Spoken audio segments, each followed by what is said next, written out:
आज बात करेंगे 19 तारीख को जो पहली फेज़ का चुनाव संपन्न हुआ और उसमें जो कम मतदान हुआ उसके पीछे के संभावित कारण क्या हैं, वजह क्या रही और उसका जो प्रभाव पड़ेगा, जो कम मतदान हुआ वो किस कहाँ नफ़ा और कहाँ नुकसान उसका होगा, इस पे बात करेंगे डिटेल में।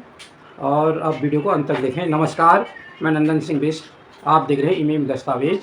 अगर आप इस वीडियो को यूट्यूब चैनल पर देख रहे हैं और आप इस चैनल में नए हैं तो चैनल को सब्सक्राइब जरूर करें और बेल का आइकन भी दबाएं।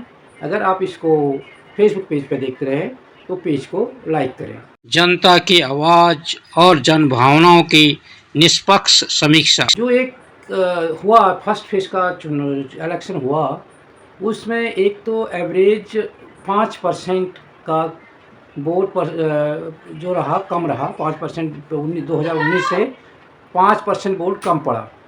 दूसरी चीज़, कई जगह वोट का बहिष्कार हुआ और नागालैंड में तो एक पूरे क्षेत्र में करीब 4 लाख मतदाताओं ने पूरा बहिष्कार किया, एक भी वोट नहीं पड़ा। और ऐसे ही कई जो गांव एमपीज ने गोद लिए थे उन गांवों ने बहिष्कार किया। कहीं जब सरकारी सुविधाएं नहीं गई थी, सड़क नहीं है, अस्पताल नहीं है, इस वजह से लोगों ने चुनाव का बहिष्कार किया। ये तो रहा कि सरकार के जो फेलियर था, सरकार का जो कमिटमेंट था, उसकी वजह से जो पूरा नहीं हुआ तो उसकी वजह से भी लोगों ने चुनाव का बहिष्कार किया। परंतु उस बहिष्कार को भी अगर अलग रखा जाए, क्योंकि इसमें एक टारगेट था कि 75% के ऊपर हम इसका रखेंगे, इलेक्शन होगा, वोटिंग होगी और चुनाव आयोग ने बहुत तैयारी की, हमने काफ़ी जागरूकता फैलाई है, लोगों में जन जागरण अभियान चला रखा है, इसके लिए काफ़ी चर्चाएं हो रही थी। परंतु परिणाम जो आया सामने काफ़ी निराशाजनक रहा। तो उसके कारण रहे कि एक तो जो विपक्ष और पक्ष की बात थी, जो एक संग्राम दिखना था, जैसे किसी भी जब रोमांचक मैच होता है तो उसमें क्या होता है, भीड़ ज़्यादा होती है, दर्शक ज़्यादा होते हैं, उसको देखने की जिज्ञासा ज़्यादा बढ़ती है। परंतु यहाँ पर एक ऐसा जब चुनाव हुआ तो चुनाव शुरू होने से पहले ही विपक्षी दलों के नेताओं को, बड़े बड़े नेताओं को जेलों में डालना शुरू कर दिया, उनको डराना धमकाना शुरू कर दिया। उसके पार्टी को, लोगों को तोड़ के सरकार की जो सरकार जिनकी है भारतीय जनता पार्टी, उसने अपने में मिलाना शुरू कर दिया और यहाँ तक कि उनके खाते सील कर दिए।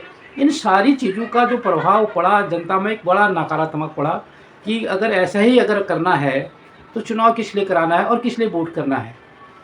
और फिर जो एक ईवीएम की बात हुई, इसका भी बड़ा असर लोगों में पड़ा कि भाई अगर हम वोट डाल भी दें तो उस वोट का कोई वैल्यू नहीं, कि सरकार तो जो चाहेगी ईवीएम में सेट कर देगी, वो होगा, तो हमें वोट देके क्या करना। इसका भी असर, ईवीएम का असर भी काफ़ी रहा, क्योंकि इसका आंदोलन भी काफ़ी तेज़ी से चला और ऐसे ऐसे वीडियो सामने आए जिसमें देखा गया कि जब बटन दबा रहे हैं तो 2 बटन दबा रहे हैं तो दोनों भारतीय जनता पार्टी को वोट जा रहा है, या फिर ज़्यादा बार भारतीय जनता पार्टी को जा रहा है। तो लोगों का ये मानना है कि बार बार जब ज़्यादा गलती, अगर मशीन में कोई डिफेक्ट भी है तो किसी और पार्टी को ज़्यादा क्यों नहीं जाता, क्यों बीजेपी को ज़्यादा जाता है, यानी कहीं ना कहीं गड़बड़ है। तो ये सारी चीज़ें थी कि हम मत डाल के भी क्या फ़ायदा, जब करना उन्होंने अपनी मर्जी का ही है।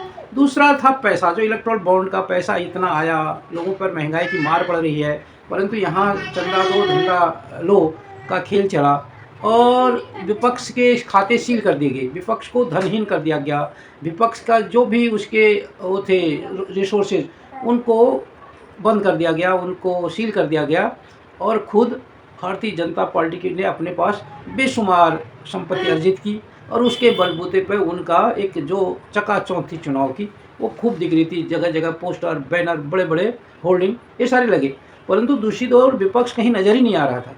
तो उसकी वजह का भी एक असर उसमें पड़ा चुनाव में, क्योंकि क्या होता है कि विपक्ष और पक्ष अगर दोनों लगभग बराबर चले तो एक क्या करता है कि बैकग्राउंड का काम करता है, दूसरा उसमें उस बैकग्राउंड में चमकता है। तो यहाँ पर क्या हुआ कि बैकग्राउंड में बीजेपी ही दिखी और सामने भी बीजेपी दिखी, तो बीजेपी भी खुद अपने में धूमिल नज़र होती हुई नज़र आई इस पूरे पैसे में, उसका भी असर कम वोटिंग में पड़ा। और जहाँ पर जो विपक्ष के जो प्रत्याशी थे उन्होंने प्रयास किया तो वहाँ पर थोड़ा सा हल्का जोश देखा गया, नहीं तो ये मतदान और भी कम होता। और जो ये सारी उदासीनता आई, इसके पीछे एक और भी था कि जो प्रत्याशी गए वो कहाँ उन्होंने टारगेट किया कि शहरों में, रोड के आसपास, जहाँ जनसंख्या ज़्यादा थी उन्होंने वहाँ पर ज़्यादा जोर दिया। दूर दराज के क्षेत्रों में, गांव के क्षेत्रों में कोई प्रचार नहीं हुआ, लोगों को पता भी नहीं चला इलेक्शन हो रहा है करके। इलेक्शन है करके तो पता है, परंतु कोई आ रहा है, कौन उठ रहा है, अपने मैसेज लेके, अपना संदेश लेके गाँव तक कोई लोग पहुँचा ही नहीं। अब बात हुई कि जो पन्ना प्रमुख थे सत्तारूढ़ दल के, बीजेपी के, वो भी कुछ नहीं कर पाए, वो भी गांव वालों तक नहीं पहुंच पाए, केवल हवाई प्रचार हुआ और टीवी, मीडिया और जो अखबार, इनके माध्यम से खूब, सोशल मीडिया खूब प्रचार हुआ, परंतु मैन टू मैन जो कांटेक्ट होना था वो भी बिल्कुल नहीं हुआ। उसका भी बड़ा असर इस चुनाव में देखा गया, जिससे ये काफ़ी वो रहा, परिणाम निराशाजनक रहा। और जो प्रेशर की तो राजनीति थी, ईडी का, सीबीआई का, इनकम टैक्स का दबाव बना रहा था, उसने भी निराशा लोगों में फैली, क्योंकि चुनाव हो रहा है तो इस तरह की हरकतें नहीं करनी चाहिए। और जो मुद्दे थे, जहाँ भी चाहे वो जो स्टार प्रचारक गए, उन्होंने जनता के मुद्दों को नहीं छुआ। उनके अपने मुद्दे थे, अपने तरीके से वो जनता को चाह रहे थे कि हम वो करें, वो चुनाव को ले जाएं, परंतु जनता ये चाह रही थी कि उनके मुद्दे हों, जो उनके रोज़ाना जो जिस समस्या से वो जूझ रहे हैं, जिन परेशानियों से जूझ रहे हैं, उन मुद्दों पर बात हो। तो चुनाव में उन मुद्दों पर भी बात नहीं हुई, इसलिए भी चुनाव में उत्साह, देख परसेंटेज वोटिंग का गिरा। और ये वोटिंग का जो परसेंटेज गिरा, इसका पूरा असर जो पड़ेगा वो बीजेपी की वोट पर पड़ेगा, क्योंकि ये सारी जो दूसरे का प्रचार नहीं होने पे, क्योंकि जहाँ कमियां थी वो विपक्ष पर थी, उसके बावजूद भी उनका वोटर निकला, चुनाव का बहिष्कार किया। कि बीजेपी के गोद लिए हुए गाँव वालों ने चुनाव का बहिष्कार किया तो वो बीजेपी का वोटर था, और काम नहीं हुआ इसलिए नहीं आया तो बीजेपी का वोटर था। जो विपक्ष का वोटर था वो जानबूझ के बीजेपी को हराने के उद्देश्य से निकला, क्योंकि पहले ही ठान चुका था अधिकांश वोटर कि बीजेपी को हराने के लिए जो मजबूत कैंडिडेट होगा, जो मजबूत प्रत्याशी होगा, उसको वोट दिया जाएगा। और युवाओं में बेरोजगारी को लेकर जबकि बहुत ज़्यादा आक्रोश था, बेरोजगारी को लेकर, पेपर लीक होने को लेकर, और जो ये हो रही है वो भर्ती, अग्निपथ की भर्ती है, ये है जो हिंसा है, महिलाओं के प्रति हिंसा हो रही है, उसको लेके युवाओं में बड़ा रोष था। और वो निकला, जहाँ का भी निकला वो युवा निकला। महिलाएं महंगाई को लेके परेशान थी, जो पलायन है उसको लेके परेशान थी, तो उसको लेकर भी, जंगली जानवरों को लेके और असुरक्षित जो सड़क परिवहन है उसको लेके भी चिंताएं थी। तो जो लोग निकले उन्होंने इस पर बात की और वो वोट डालने आए। विपक्ष, उनको लगा कि ये हमारे मुद्दे हैं, हमें इस पर वोट डालना है। एक्स सर्विसमैन आए कि 1 रैंक 1 पेंशन का मुद्दा था, और कई और मुद्दे थे जिसको लेकर उन्हें लगातार आंदोलन कर रहे हैं, और उसका भी वो इस बार उनमें आक्रोश था, उसको लेकर आए। और जो कर्मचारी थे वो भी ओल्ड पेंशन स्कीम को लेकर उन्होंने भी वोटिंग की।